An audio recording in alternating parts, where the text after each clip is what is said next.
Alors c'est vrai que c'est pas mal, mais je pense que ça pourrait être un peu mieux. Je pourrais envisager peut-être de lui rajouter une grille comme sur les MGTF. Salut à tous et bienvenue sur MG Spirit à nouveau.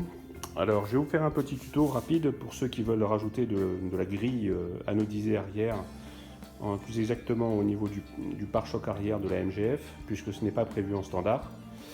Alors il existe des kits complets, mais pour ma part j'ai décidé de rajouter cette grille en bricolant un petit peu, en allant acheter tout simplement de la grille anodisée en aluminium, hein, que vous trouverez à Casto ou à Leroy Merlin. Voilà, c'est du 0,8 mm, si vous pouvez prenez du 1 mm, ça sera un petit peu plus rigide.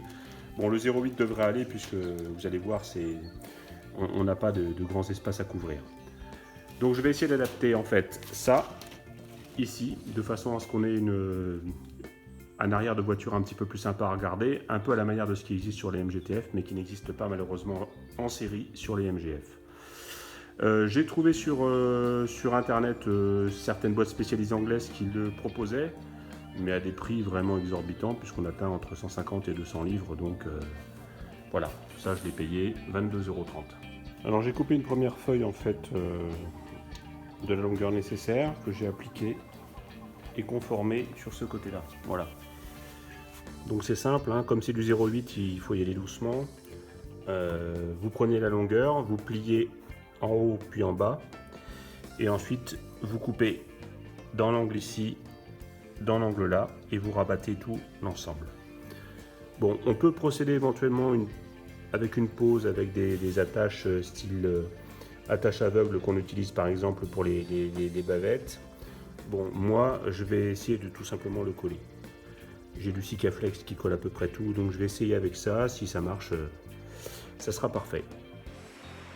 Sikaflex, hein, vous voyez. Alors vous voyez qu'en fait, j'ai noyé carrément la grille d'aluminium dans le Sikaflex. J'en ai mis d'abord en dessous, tout autour, ici. Voilà, j'ai appliqué le grillage et j'ai remis du Sikaflex par-dessus en le lissant avec le doigt mouillé. Voilà, je vais donc maintenant attendre que ça sèche et puis on va voir ce que ça va donner au niveau de la tenue.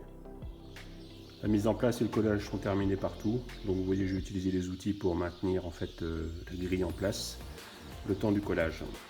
Il n'y a plus qu'à attendre maintenant demain, voir si tout tiendra. Ça a pris forme. Alors ici j'ai conservé une partie ouverte, tout simplement pour que l'anneau de remorquage qui est prévu à l'arrière puisse passer entre les deux.